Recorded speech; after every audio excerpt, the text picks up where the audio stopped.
বর্তমানে কোন গোত্রের তত্ত্বাবধানে কাবা শরীফের চাবি সংরক্ষিত রয়েছে? ক বনি আম্মার, ঘ বনি জোরাই, গ বনি শেখ, ঘ বনি সাইবা।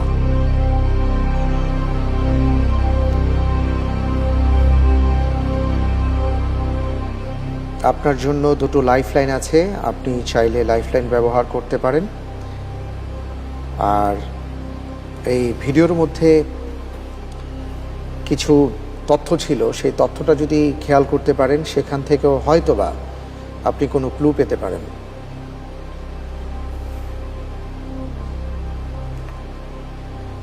জি,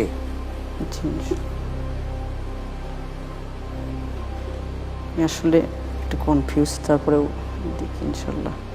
সাবি যে গোত্রটাকে দিয়েছে আল্লাহ রাসূল সাল্লাল্লাহু আলাইহি ওয়াসাল্লাম তাকে মানে চিরদিনের জন্য বলা যায় এরকম করে একটা গোত্রকে দিয়েছেন চাবিটা। আচ্ছা, জি, কিন্তু এটা গোত্রটা বানিশের, আমি আসলে হেল্পলাইন বা আছে যেহেতু আমি ইনশাল্লাহ ব্যবহার করতে চাচ্ছি। আচ্ছা, কনফার্ম লাইফলাইন ব্যবহার করতে চাচ্ছেন ইনশাল্লাহ। বিশেষজ্ঞ প্যানেলের সহায়তা? জি, আচ্ছা, বিশেষজ্ঞ প্যানেলের সহায়তা দেয়া হোক।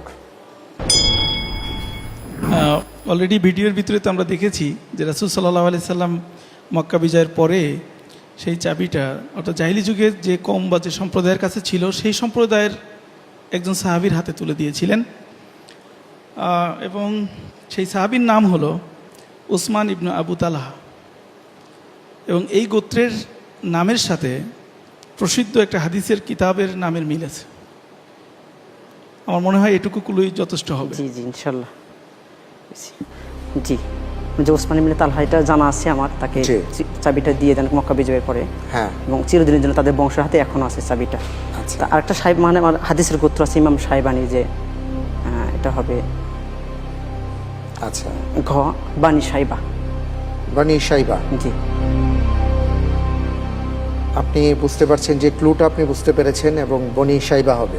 জি, লক করে দেব। জি, ইমাম সাহেবানি যে হাদিসের গ্রন্থ। ফ্রিজ করে দেয়া হোক ঘ বনু সাইবা।